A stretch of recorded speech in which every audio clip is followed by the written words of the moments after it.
রংপুরের নাকি এই খাবারটি অনেক বেশি ভাইরাল, অনেক বেশি পপুলার। সবাই নাকি অনেক পছন্দ করেছে এই দুধ পেটিসটি।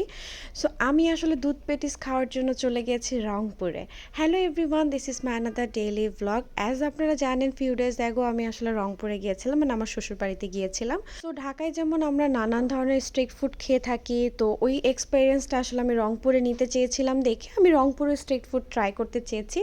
তখন জানতে পারি এই দুধ পেটিসের আসল ঘটনা। এটা নাকি অনেক ভাইরাল। দেখেন রেসিপি কিন্তু একদম ওপেন রেসিপি। একটা পেটিস কিনে নিয়ে যাবেন, দুধ ঢেলে দিবেন, চিনি দিবেন আর কলা দিবেন, শেষ। ভাইরাল খাবার বাসায় বসে আপনি বানিয়ে ভাইরাল হয়ে যাবেন। সো এই তো এটার প্রাইস মেবি 60 টাকা না 80 টাকা ছিল, আমি আসলে ভুল বললে দুঃখিত, আমার মনে নাই।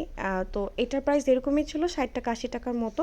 সো এরপর আমার সামনে আমার জামাই দিছে, হ্যাঁ দেখেন আমার এক্সপ্রেশন, মানে এটাতে কলা দেখে আমার এক্সপ্রেশনটা আসলে অন্যরকম হয়ে গেছে, অ্যাজ আমি কলা যেহেতু খাই না। এখন আসল কথায় আসি, আমার কাছে এভারেজ লেগেছে, নাথিং স্পেশাল। কার কাছে কেমন লেগেছে বা কেউ রংপুরে এটা খেয়েছেন কিনা অবশ্যই একটু কমেন্ট করে জানাবেন। টাটা।